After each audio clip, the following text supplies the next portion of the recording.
Hey everybody, it's Rob Zarrella. I am a recruiter. I run my own construction recruiting business called ZARRELLCO across the US. Pretty much everyone in the construction space I help out. This podcast is ZARRELLCO Chats, so I have conversations with all types of folks in the construction industry or related, where we're talking about different things that matter. So if you enjoy real conversations that can help you in your career or help grow your business, hit the subscribe button. Thanks for watching, you guys. Really appreciate it. Hey, Jonathan. Really good to see you.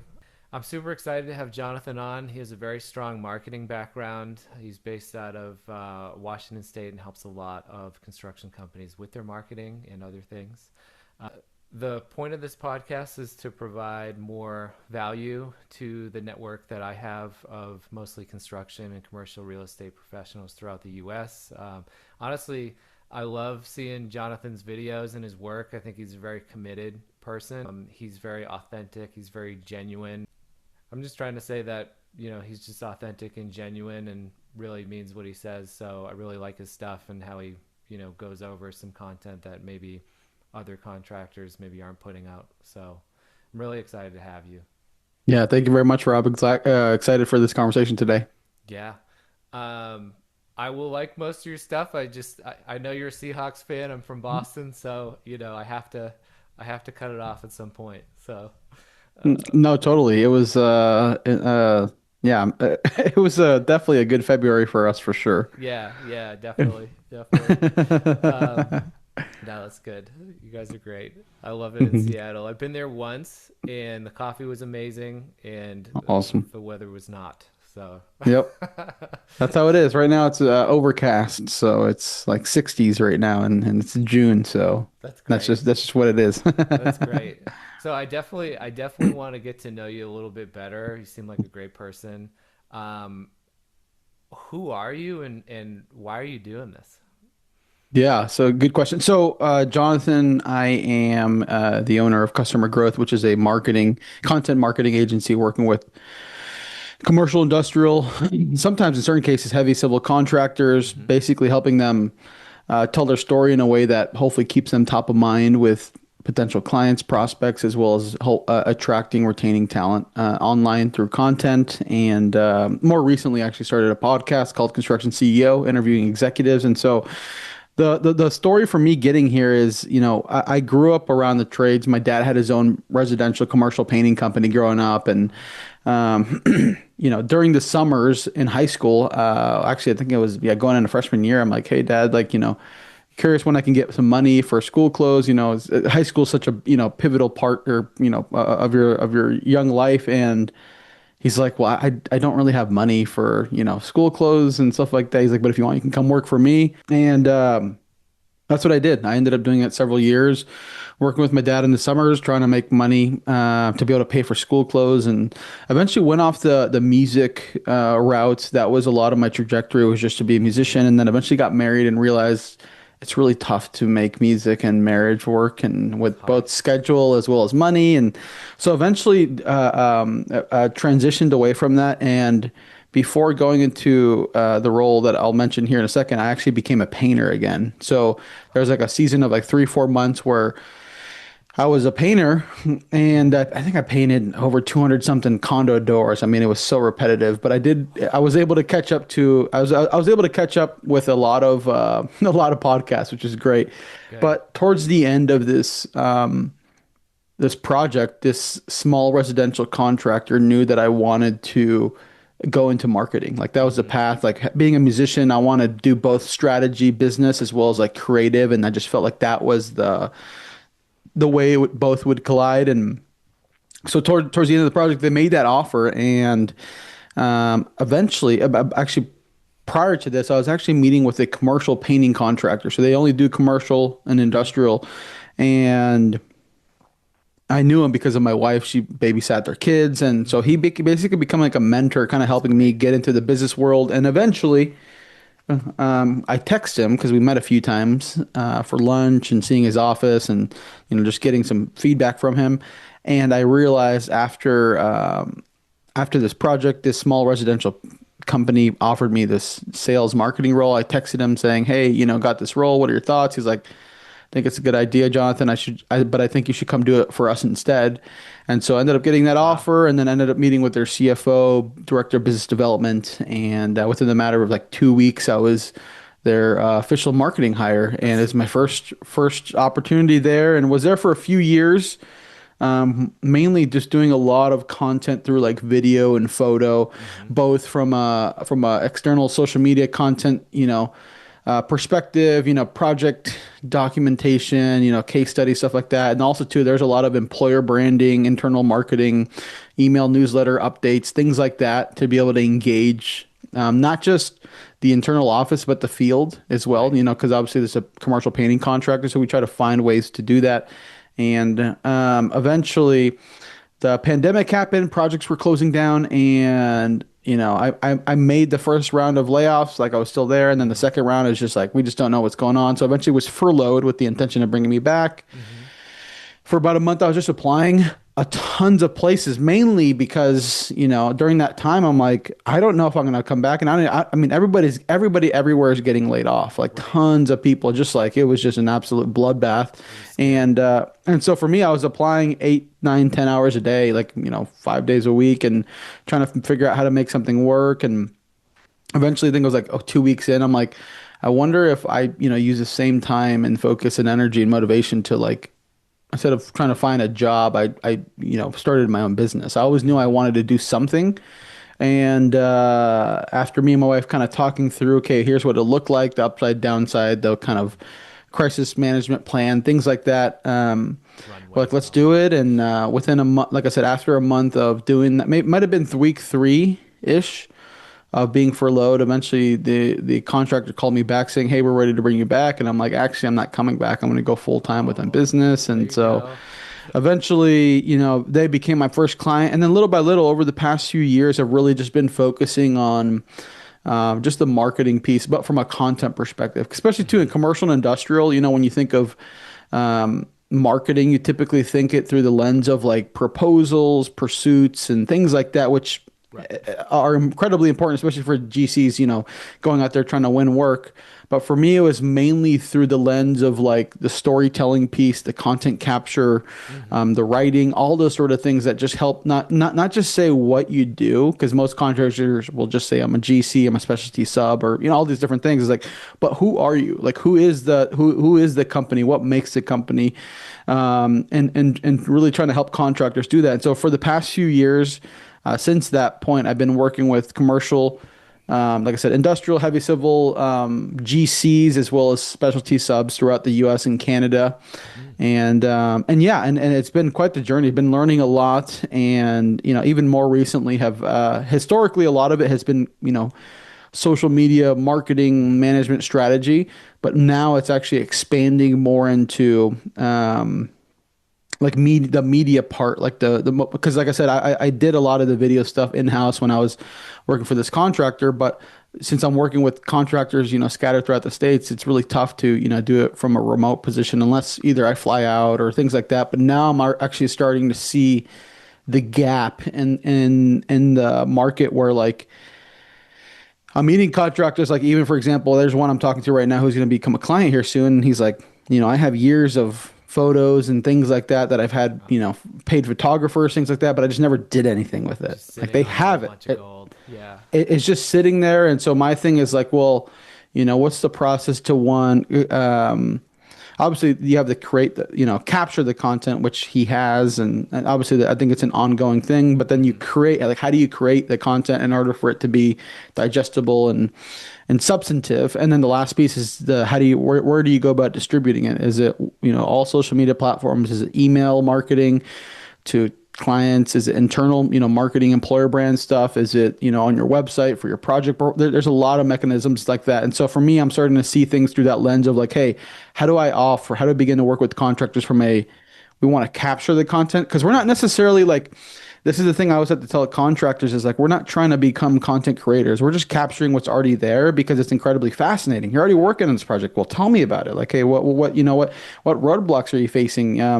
What scope or, what part of the phase of the project are you at? Like trying to get more behind the scenes and just let people be a fly on the wall to kind of see what's going on. So you have the capture piece and you have the create piece. It's like, how do we package it Hmm. in order to eventually distribute it on the right medium or the right format?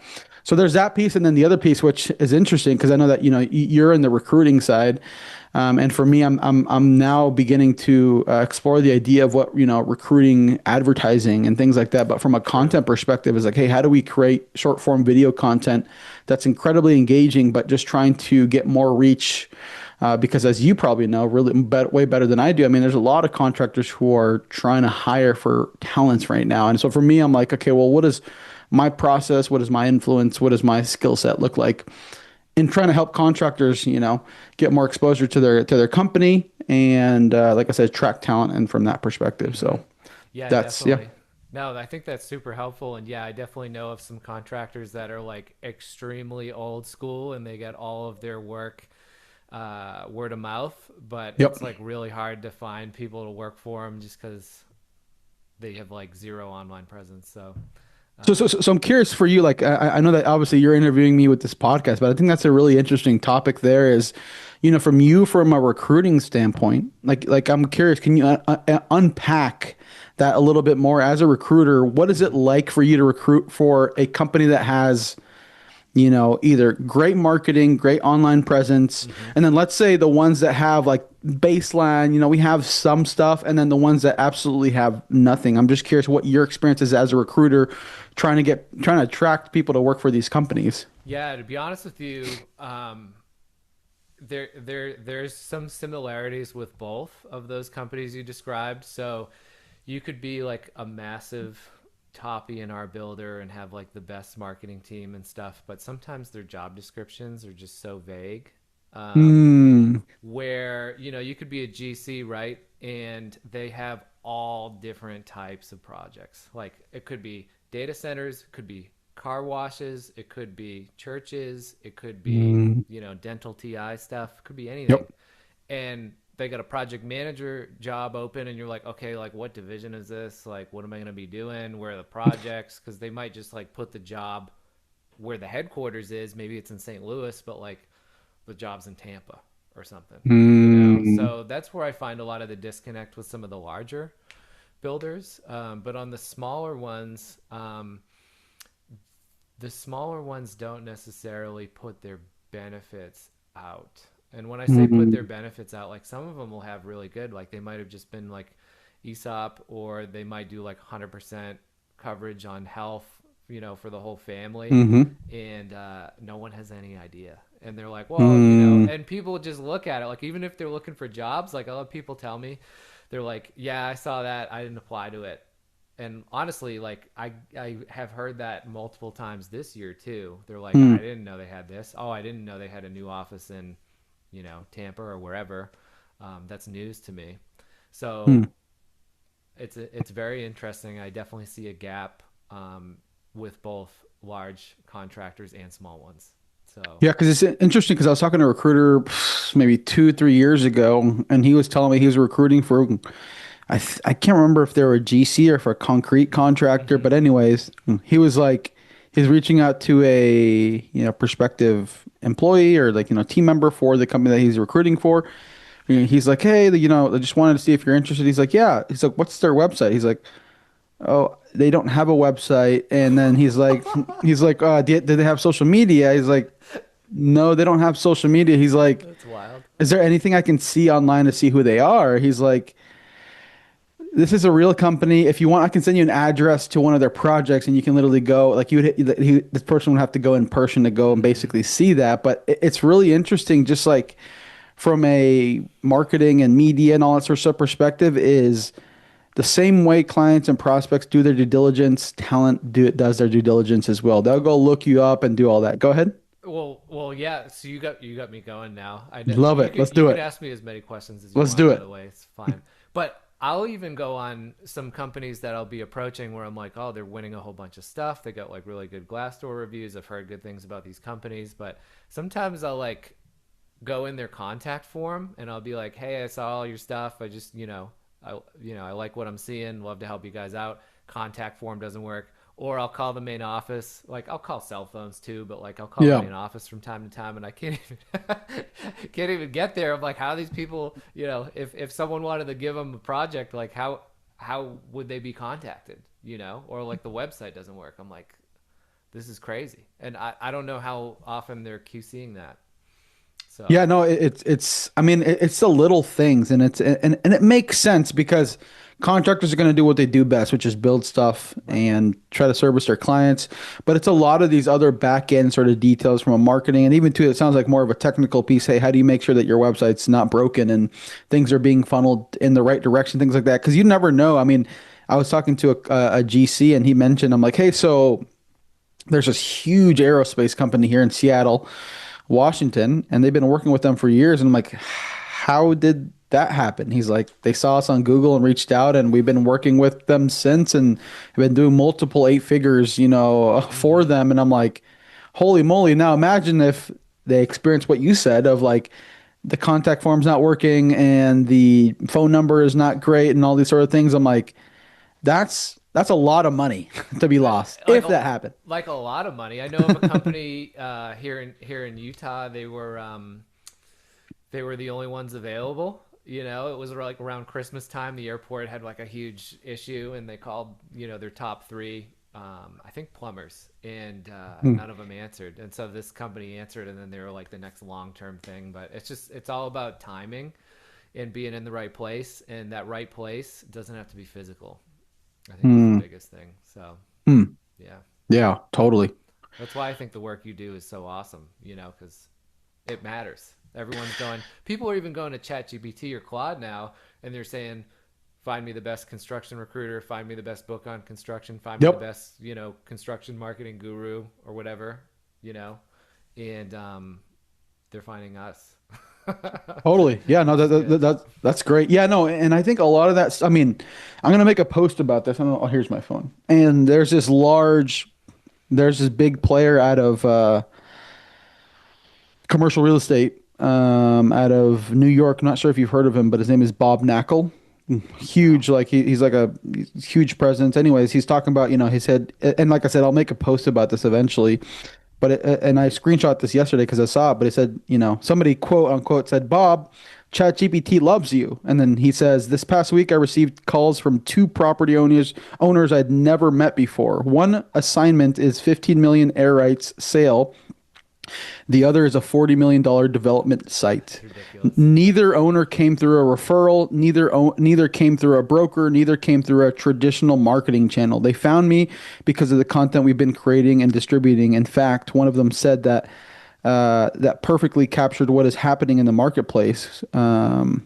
And so, anyways, which is obviously Bob Chat GPT loves you. And so, anyways, he goes and describes more and more. It's a longer post, but the moral of the story is the way business development, the way attracting talent is going. I think especially to an industries like the AEC industry or commercial real estate Mm-hmm. industry is, yes, it's going to be incredibly relationship based 100%. That's baseline, that's foundational, that's how the industry is. Right. But the mechanisms in which you get awareness, the mechanisms in which you attract talent or potentially get an opportunity to bid on a project or be the sole person to bid on it, like Mm-hmm. that's absolutely changing because of the online medium or platforms like LinkedIn, like YouTube, like other social media platforms, email marketing, all these different things that you can do to be able to stay top of mind. And for me, I'm just like, and I've been doing this for years now, and Right. there still is this like dragging your feet. Sort of things like, I don't know if I need the social media piece. I don't know if I agree. Like for me, when people say, hey, I don't need all these things, I'm like, yes. Do you want to attract talent? Right. Yes. Do you want more business opportunities to develop? Do you want to make business development easier? Do you want to be in a position where people come to you Mm-hmm. versus the other way around? Mm-hmm. And so for me, I think that's where the mechanism of specifically content marketing through written, through photo or video formats, or even to long form conversations like this, make that way easier. And I think that that will only increase, especially too as the industry grows younger. Like a lot of Mm-hmm. executives are starting to retire, the Right. next generation is taking over, and those, it's funny, those individuals, like once the executive has retired and they're in a new position, they're like, hey, how do we talk about doing more marketing or things like that? Because they're Mm-hmm. like, I've always believed it, but it's always the guy at the top who ultimately has the final say of what we end up doing or not. And the light bulb is there. So, Jonathan, do you ever get any like pushback? Because like I know, at least for me, like naturally, I'm like quick win. Like, is this working within a week? Is this working within 2 weeks? Like, do you get any pushback from contractors on like, hey, it's been like a month and I haven't seen much engagement, or I haven't seen like clients come in or whatever? totally. Yeah. So for me, I think from a content perspective, when we're doing our whole onboarding kickoff process, I set Mm-hmm. expectations. I said, here's what success looks like, because I can't guarantee, like the reality is when it comes to winning projects, especially, Mm-hmm. I mean, these sales cycles take months. And to attribute and be like, hey, we've been doing this for 1 month and we haven't won anything. I'm like, at what point has any deal come in and then it closed within the same, like it takes multiple conversations, multiple iterations, things like that, especially if you're the GC. Mm-hmm. And so my biggest thing is it's like the way, like there's different mechanisms. So like for example, within marketing, there's the organic play. There's like, which in my perspective is a lot more difficult to one, get tons of attention unless you're a big brand, Mm-hmm. have a big audience. And I think the biggest piece is have really compelling content, which not to say you can't have it if you're not if you're a smaller or medium sized contractor, Right. you just need to be able to allocate the budget in order to do that. And so my thing is like from a metric standpoint, I've now, anytime I work with any contractor, I know the first few posts to do that will pop off. Like I already know exactly what the formula is. Do this, and then we, begin to build and snowball on that. And keep in mind, this is without any sort of photo or video, you know, collaboration from my end. This is Mm-hmm. all just from what they give me. Right. But I know, like over the years, because like I said, this is more. It has historically been more of a remote sort of a business that I've run. I know what those things are, but now my mindset is now it's like, okay, eventually there is a certain roadblock where you're like, hey, like there's only so much, so many announcements or things that are going on within the company. It's like, hey, how do we create like or capture content in order to continue to stay top of mind and add value and create more Mm-hmm. and more touch points? So, Mm-hmm. like for example, from a content perspective, I think especially too in the industry like this, likes, comments, shares, things like that are probably not the best metric to track, mainly because it can fluctuate a lot on social media. Sometimes, I mean, for some clients, some posts will pop off and get over 100 or 200 likes, things like that. Right. Right. But that's not the standard. And especially even too, like one of the things, like, because some contractors will panic and I'd be like, hey, let's go open up Skanska right now.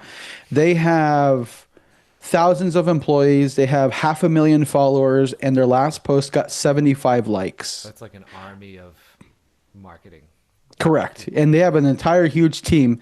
Now, my thing is just because we got 5 or 10, 15 likes on your post, does that mean like when we relate your audience compared to the amount of engagement you get, you probably have from a number standpoint, you probably get better engagement than a large company does. But the Mm-hmm. reason why a Skanska will sometimes get a post that has 100, 200, 300 likes is because they have 500,000 followers on LinkedIn. Like they have the eyeballs there. And so Right. you think about when you think about 500,000 compared to just 100 or 200 likes, it's a very small percentage of engagement.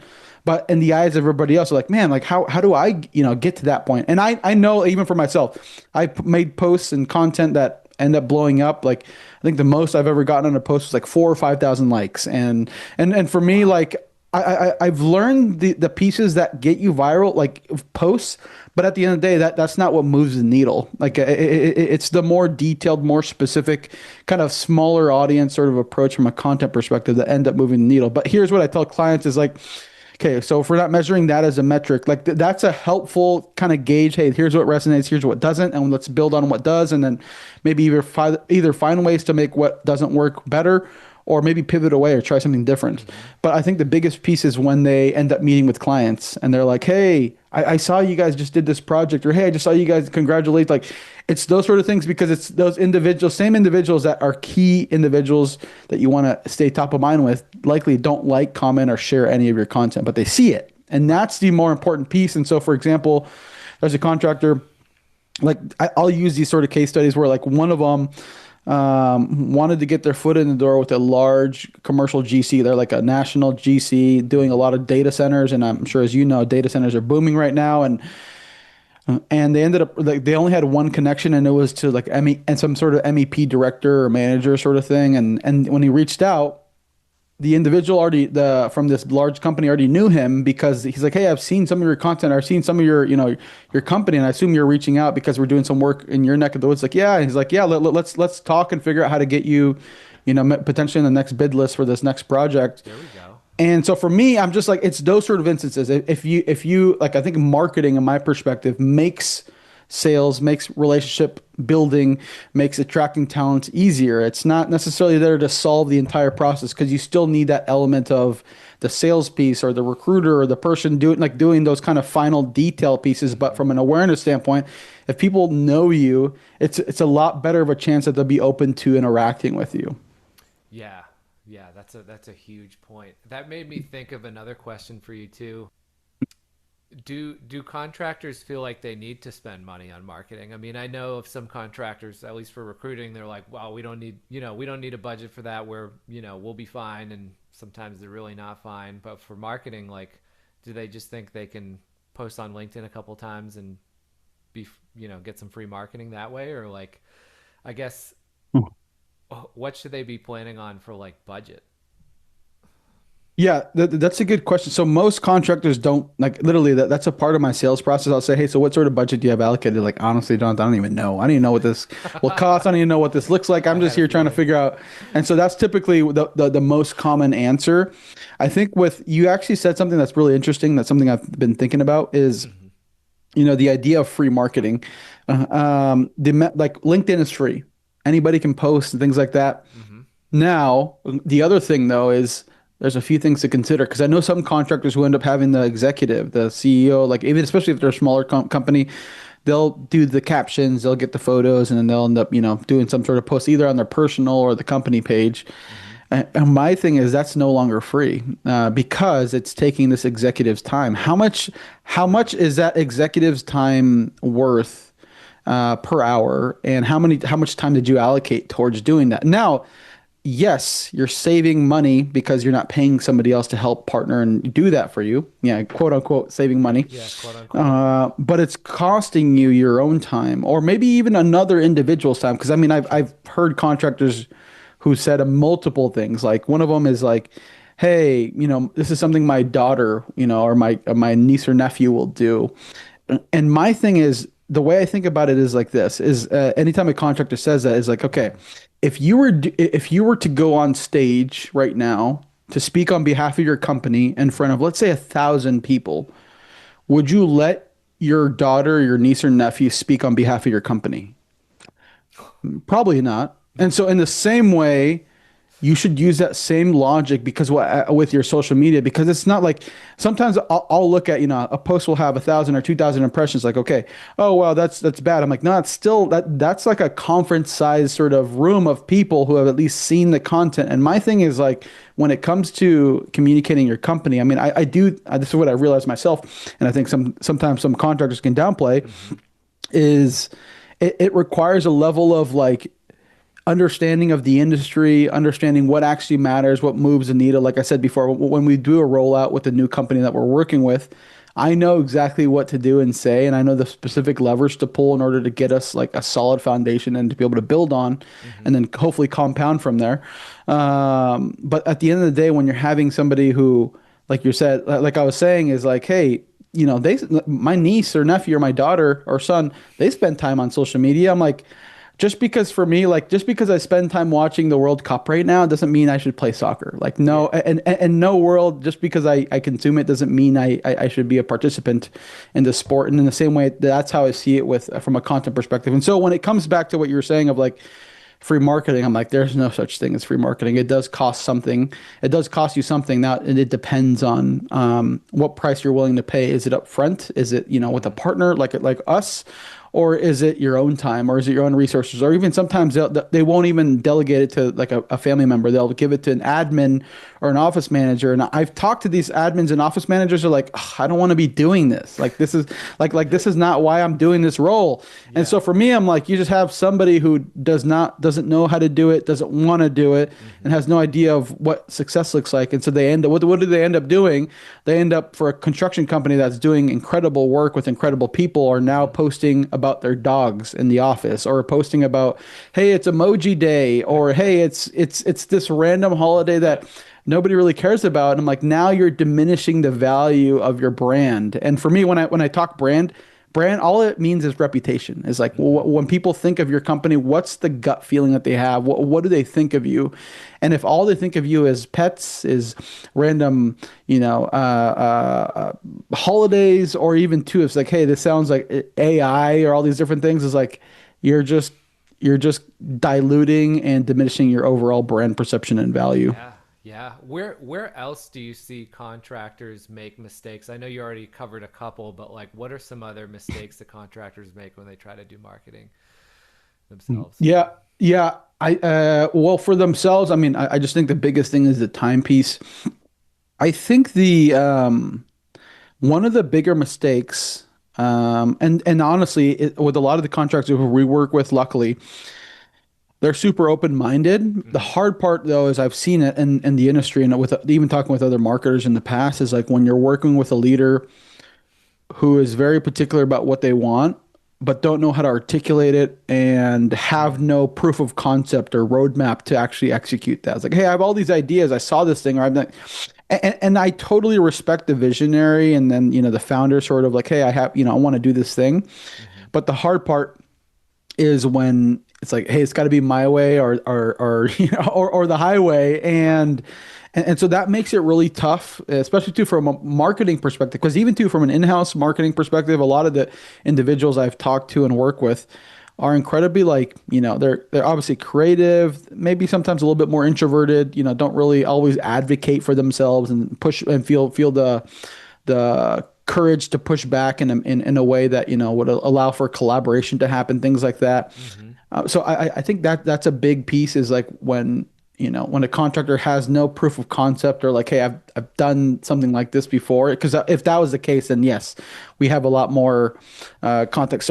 And yeah, and so for me, I think that's a big piece, is when there's a level of control versus collaboration. I think that's Mm-hmm. probably the best way to encompass that, from that perspective. I think from another perspective is, a big mistake contractors make, and this is the other side of the coin, is when contractors completely delegate the marketing function and want nothing to do with it, mainly because I realize, especially too, if you're a smaller or medium-sized contractor, you can speak into things a lot better than anybody else in your company. Like, I can talk to you about your team, your culture. I can talk to you about your projects. I can talk to you about so many different things, and we can extract things from your perspective. Mm-hmm. And especially for a contractor who may not have a brand identity, or have an understanding of who they are and how they communicate, this is one of the best ways for us, for our company, to capture that, because we'll meet with them on a monthly basis, and we'll go through things happening in the company, but also too, I'll ask specific questions about their business. And as they start, explaining that, I realize they're giving me a lot of gold in their responses, because they're the ones who are in the best position to be able to speak to it. So it's kind of a both, you have both extremes. You have the ones that are super controlling and super involved, micromanaging, and you have the ones that like want nothing to do with it. And I think it's somewhere in the middle, and it's more of a collaborative piece, probably, like more than anything, that I think ends up producing the best results. It's like, hey, like we want your executive leadership and insight and perspective at a high level, and feel free to go as granular as you want. But then from an execution standpoint, and then just all the specifics or logistics, like, leave that to the team to be able to handle and wrestle through what that looks like. So Mm-hmm. those are a few other things to consider.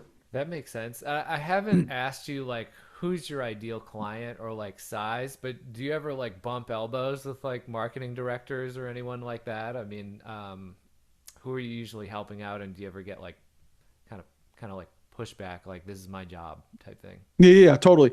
No, so for us, we typically work with contractors who have no in-house marketing team at all. Mm-hmm. That's usually the scenario because it's a contractor who wants to start doing some marketing and they're not jumping to hire somebody full time. So they're like, hey, how do we partner with somebody to be able to help us get started?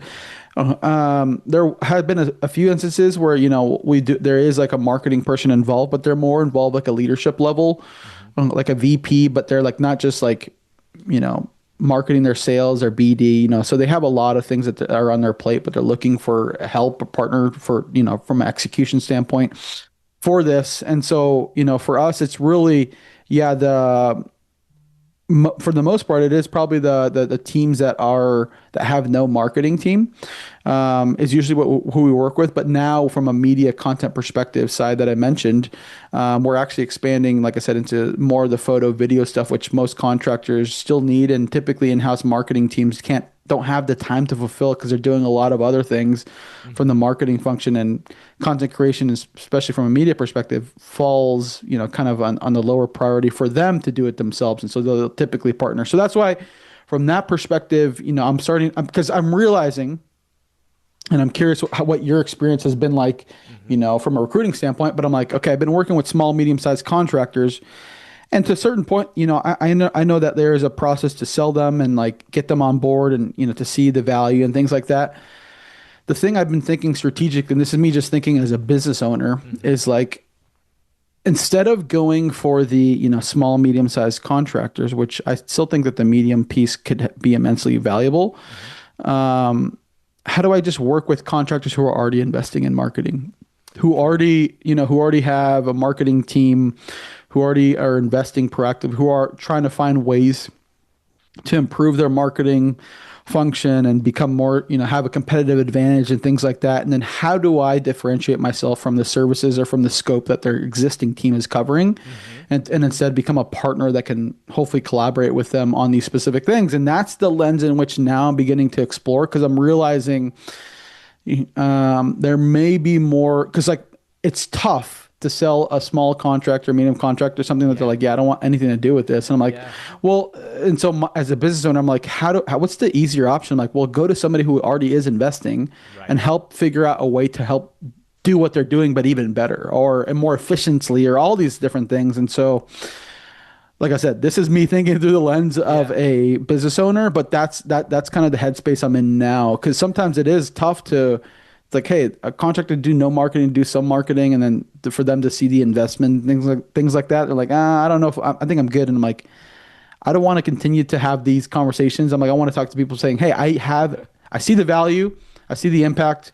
Is there any way you can help? They just need to get that step up. Yeah, I Yep. think at least from my perspective, right? And I think it's kind of reason why I asked you the question if you were bumping elbows with marketing directors is because sometimes with these larger contractors, they might already have like a corporate recruiter or like a talent Hmm. team. And I think it boils down to the perspective and then also maybe even budget for them, but more perspective than anything. I've known some internal recruiting people that are like, that's my job. I don't want to get fired. You're going Hmm. to take my job. I got to perform. Or, there's some that are like, we don't have it all. Maybe there's something that you're providing where the skill is always going to be out there, but it's just about like approaching the skill is Yep. one thing. And then also like the way of contacting people as well. I mean, sometimes I'll call people like 3 to 5 times, depending, and then also email and other stuff, but I won't like call their work or anything. I'm not super aggressive. Totally. But there's And, and, and different ways. and I was gonna say too, like, I my thing is, it's interesting. I tell this a business owner at GC. I'm like, I'm really lazy with things that I don't want to do, and incredibly motivated and like almost obsessed with things that are like, okay, this is gonna make life and things like that easier. And I realize from a service business model, which Mm-hmm. contractors are, they're in that same model as well. Um, I mean, it's definitely like it's a lot of moving pieces. It's not easy, and so and I think any sort of business is going to have its hard piece. But my thing is like, how do I, like I said, this is all me still thinking Mm-hmm. strategically, like just from a business perspective, is like, how do I, instead of like creating like hey, I'm competing against this marketing company, I'm like, how do I just become a company of one where like, hey, we do this specific thing really well that nobody else can say. And one of the Mm-hmm. things I've been exploring or thinking of, especially 2 years ago, is like personal brand or LinkedIn training for executives or like those sort of things. Mainly because like I've been doing this for years now. I've like I said, I've landed clients all because I post content on LinkedIn. Like they'll reach out to me and the sales process is way easier because they're like, hey, like I like Same. how you think, I like what you're doing. And I'm like, and so my thing is like what's the value in, offering this sort of training to maybe it's a small group, 3, 4 people. It might be the president, might be the exec C-suite, maybe there's like a director of Mm-hmm. BD or some sort Mm-hmm. of business development person, maybe at PMs, things like that. Hey, here's how you can begin to like create this web effect of like you don't want to just have your company brand. Now you have a series of other executives who are speaking from the company and just bringing because it's all relationship based. And so my thing is like you just bring more and more awareness. And so it's those sort of things where I begin to think through like because obviously there are competitors. I have competitors from Right. a marketing standpoint, from a media standpoint, all that sort of stuff. Some of them are friends too, which is awesome. That's But my cool. thing is like, what's the advantage that I have and the value that I could bring, and especially to knowing that this has brought deal flow to me and my business, even to Mm-hmm. attracted talent. People have literally said, "Hey, I love what you're doing. If you're ever hiring, please let me know." I'm like, if I could train or teach contractors how to do that for themselves, maybe that's kind of phase one. And then phase two is like, hey, we can partner together and do something together for your personal brand as an executive, both Mm-hmm. from a talent attraction standpoint as well as a business development Mm-hmm. standpoint. Um, and so those are the sort of things that I think of mainly because my thing is like, how do I have the excuse to like work with the top GCs or contracts, especially contractors in the world, being Mm-hmm. like, hey, like, and not because they have that, piece of the function fulfilled. It's like, no, hey, I've created an industry and like industry of one. I'm the only one doing this, and here's a value that I'm looking or hoping to add as a result of Mm-hmm. that. So that's Yeah. just things I'm thinking through. Yeah, as long as it's like, super valuable to them and it's filling a gap and a need, I think that it's definitely, something to approach. For sure. I think that's a Yeah. good idea. I like how you think. I like how you think. I knew we had quite a bit of similarities for sure. The other thing I'd say too is as someone who gets quite a bit of inbound as well, I mean, I'll get anywhere from like 2 to 8 people a week contacting me that I'm connected with that are looking for jobs. And I'll probably get about a company or two every couple weeks reaching out for help on a search without me asking. And it's quite powerful. I did not think like building a LinkedIn presence like this would bring in business like that. It's just something Hmm. that when I started recruiting, it was like February 2020. I was in the office for like 2 weeks and then they were like, oh, there's like a little virus. We got to go home for a second. And I'm like, I don't know anything about recruiting. I don't know anything about construction. I'm like, oh no. And so then I just, started adding people on LinkedIn that, that I would, want to do business with and want to get to know better. And since then, it's kind of grown into this thing where it's like 14 or 15,000 people on here, and it's pretty substantial. That's Um, awesome. but I think that from what I've seen, it seems like if executives are taking marketing things like LinkedIn seriously, it can have a pretty good impact. Because I don't know for you, but like company page, if you're just starting out or if you're a small company or a brand that like not a lot of people know about, you're probably not going to get as much organic reach from that as the individual page, at least in my opinion from what I've seen. But I'm curious to see what you think about that too. But 100%. I think it depends though too on what the company is too. Like mm-hmm. if you're a newer company, 100%, I would probably suggest starting a personal brand and eventually morphing into the company brand. But like for example, there's a contractor started working with over a year ago, and they're well known within the industry. Like their market, a lot of people love them. And we make one post and it pops off. I'm like, holy moly, I don't see things like this. And so I think if you have a strong like offline reputation, Mm-hmm. and even too, sometimes I would see some of the posts they would do and they weren't great. It was just like a one sentence, hey, go check out our blog or something like that. Yeah. It would get a lot of engagement. Like, holy moly, why in the world? Like, why is that happening? And I'm realizing there are certain companies out there who have a strong company brand.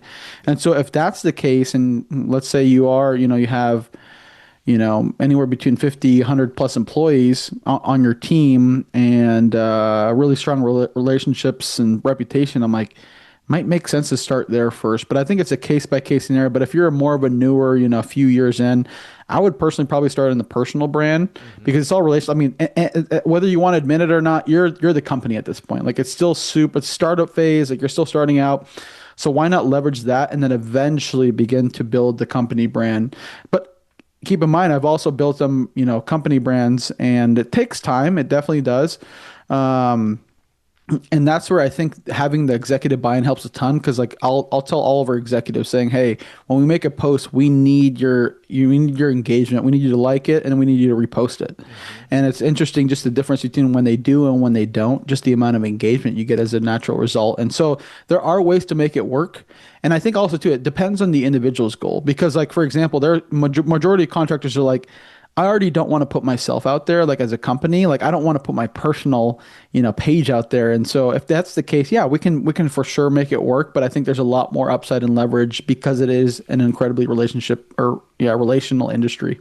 Yeah, yeah. I mean, with that said, do you feel like there's a line of like, what's too much personal info put out there versus not? Because I mean, I'll see some people, they're like, I had I had like a brain tumor, and I'm like, whoa, it's good to to see and like know about them, but do you feel like there's like TMI on too much personal stuff?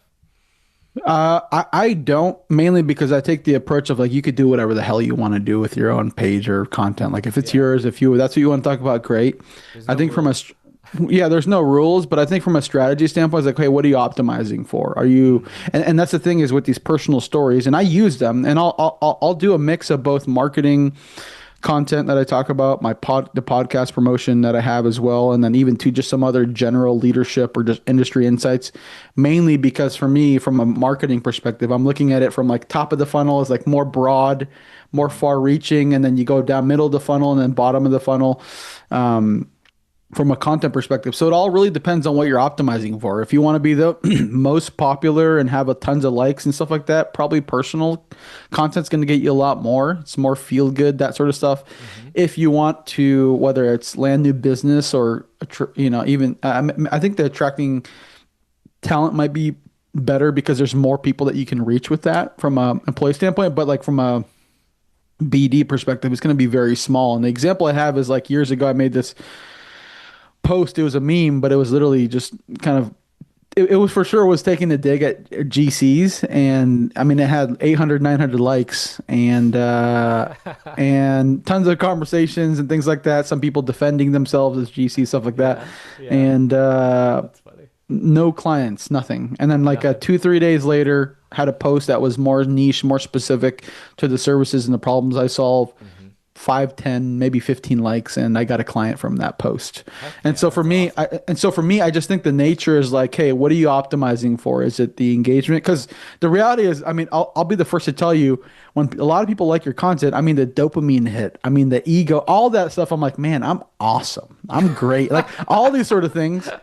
But Yeah. at the end of the day, that does not pay the It doesn't bills. make That money. does, No, it heck doesn't yeah. make money. And so for me, my thing is like, are you trying to feel good about yourself or do you want to feel good about your bank account or your That's so business? funny. And so that's where that's the lens in which I would view it in. But at the end of the day, if you want to do whatever the heck you want, which I take that on I take that perspective myself, do what you want. But I think that's the biggest thing is know that if you're more targeted and specific in your messaging and what your goal is, you're likely going to have less engagement than something more broad or far reaching. Yeah, yeah, that makes sense. So it just makes me think like I follow like quite a bit of executives in construction, both at GCs and subs, and I'll see either nothing, I'll see like a pretty decent amount of stuff, and then I'll also see like super loud posts all the time, begging chests on how great the company's doing, Hmm. and then I'll see some company pages where it's just like Fourth of July, Women in Construction Week, and then we're off on Christmas. You know what I mean? So like, and I'm Yep. following all that, and I'm like talking to people, and they're telling me stuff, and like sometimes with like the stuff that they put up, it kind of matches um, how people feel about them too, which I think is very Yep. interesting. So Totally. And I think that's the, you know, it's funny because some contractors will say, "Hey, we just want to have something out there." I'm like, yeah, if that's your mentality, don't post. Like, yeah, don't. There's no point in wasting any sort of time or yeah, resources if all you do is Fourth of July, women in construction, and we're off for Christmas, or close our offices are closed. Like, if that's it, don't do anything. Just leave it as is, yeah. because there's likely people who aren't reading your content already as is. So, Hmm. and if they are, I'm realizing this is what I know from obviously running these different accounts for contractors is usually it's a lot of vendors who end up engaging with those, posts anyways. Because, whether it's an existing client or somebody they want to do business with, that's kind of the nature of it. But Hmm. it doesn't really move the needle as much as whether it's talking about your people or the projects that you're working on. Right, right. On an unrelated note, I will say construction is one of the only industries where I see that they post their hiring and then people laugh at it. I'm like, Expand. well, a company will be like, "Oh, we're hiring," and it's like one of those like evergreen jobs that I see. Like they're always like cycling through estimators, and then Mhm. you see like an estimator that used to work there like 10 years ago, like does the laugh emoji, and I'm like, "Oh man," I was like, Oh, they've done this that? is You've so seen awkward. that? Yeah, yeah, I've seen that at least once a year. I see a good, laugh track, and I'm like, this is brutal. I'm like, Dang. this is brutal.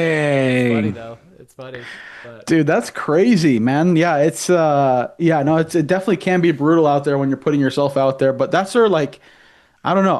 I'm curious for you with like from a marketing perspective or like a mhm. recruiting perspective is right now what are you seeing in the industry like what actually makes people move companies? It's more balanced than anything right now. Like they better Mm, get paid, but they better have that balance is the thing. What I'm seeing lately, past it's July now, past 7 months, a lot of middle management is getting taken away, or you might just have like a senior PM leave and then they just fill it with a PM, you know?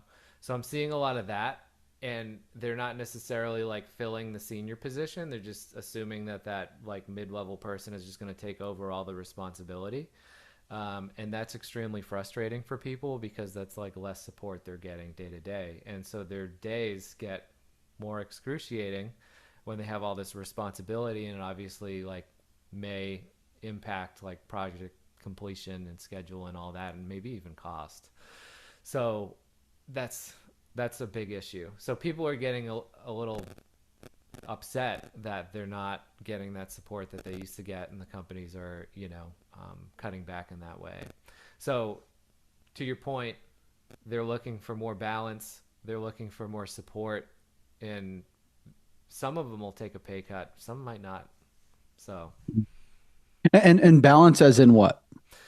balance, as in like, okay, am I going to be working Saturday and Sunday all day on this project, or am Mm, I going to like, be up, is it occasional? Because like, you'll you might have like, an hour or two on like a holiday. Sometimes people are like, all right, let me just check this project out, I got a minute to breathe, whatever.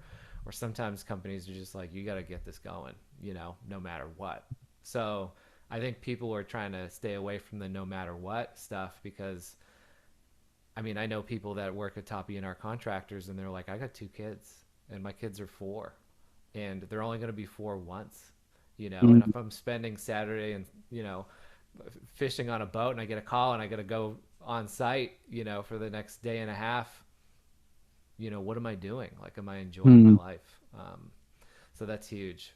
A place like So that needs so that person. is there a contractor that's easier to recruit for? I wouldn't say that the type of contractor, it's more of like their attitude and how serious they take the hiring process. Because I'll see Mm, some that'll do like 6 interviews, a personality assessment, they want to do dinner, and then some other assessment, and that's just not, it's not like great. But then I'll see mm, some other ones that are like, they'll meet with them once. They'll be like, hey, this is what we do. This is our office. Take it or leave it, and then they ended up bringing the person on, the next week. So it's based on their attitude. I feel like we were talking about earlier, they have to be like serious about hiring, serious about filling the role, being like super intentional about who they want, if they're going to be a good match, and then meeting the actual team. So, because I've seen some, I've had some horror stories. You know, some companies, not the companies I help out, but some companies being like, "Oh yeah, we do this and that and this is exactly what we are." And then the second the person gets in there, it's totally different from what was said, like completely different. Mhm. And it's just they want to be they want to turn around. So Yeah, that makes sense. And it's interesting because right now, I mean, it's there is a labor shortage, and typically a lot of mm-hmm, people refer to that through the lens of like the trades, and that's for sure the top big thing is because if we have tons of CM majors and graduates, but nobody to build this stuff, then we're not going to get anything done. So obviously that the trades piece is immensely important. But is there also like a shortage in like project manager, superintendent, all those specific roles as well? And I read and the reason I asked that is because my thing is like if that's the case, then all these roles can pick whoever they want to go because the leverage is with them because there's less yeah. supply and more demand for their role. I'm Mm-hmm. curious what you think with that. Yeah, I mean, I would say the demand I feel has always been with estimators. They're always Really? trying to, yeah, they're always trying to bring in people for business. Project managers, sometimes they're like, yeah, they can just take another project depending on the size.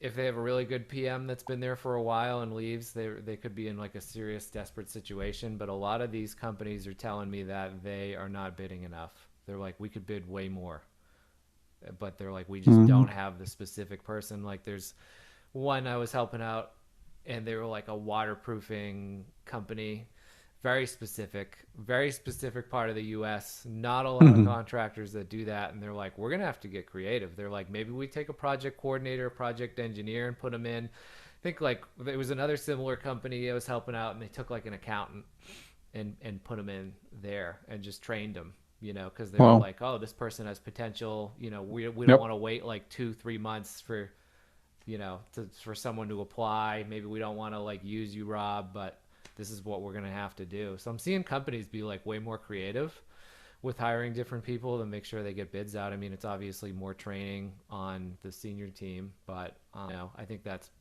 probably time better spent in some scenarios depending on where they're located. And Which makes sense because, like, from an estimating standpoint, because the market's really flat right now and it's kind of mm-hmm. interesting. In certain areas, although it's booming, like things are going strong, stuff like Yeah. that. But in other places, especially here on the West Coast, it's tough. Like, it's brutal. And so that's why, like, the reason I say that is like, I'm like, yes, if you need the estimator, great. That's kind of step one. But if let's say you start to win tons of work, Mm-hmm. now you need those PMs. Now you need those supers. Now you need those, now you need those other roles Mm-hmm. because now you have the work. Mm-hmm.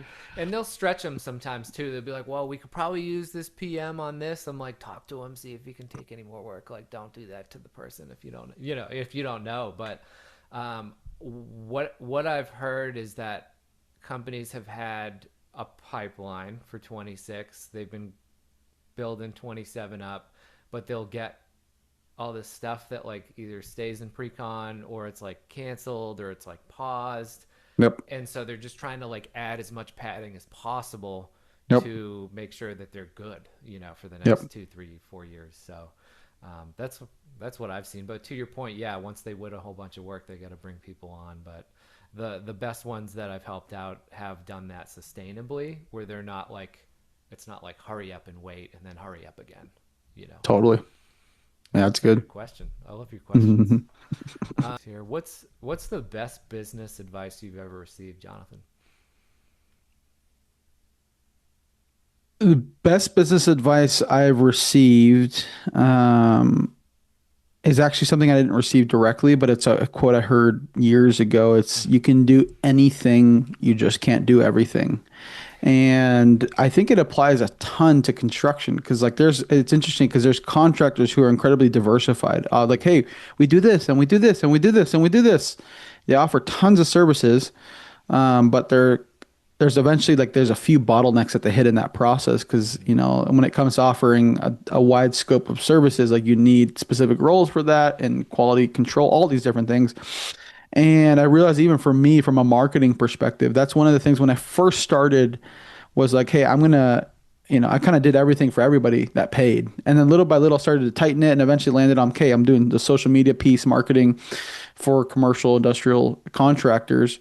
But now I realize as I've tightened it, I'm kind of now beginning to loosen it a little bit more from a photo video standpoint because it's not because I want to do more. It's because I see that these services complement what I'm already doing and it gives me the opportunity to hopefully expand into bigger contractors and start to do more work, like I said, with those from a strategic standpoint. It's like, hey, how do I make it easy for me to just work with anybody at this point? And so that's the lens in which I'm looking at now. And so, but the hard piece for me is I definitely am an ideas guy. My head can be in the clouds. I have a million things that I'm just constantly wrestling through.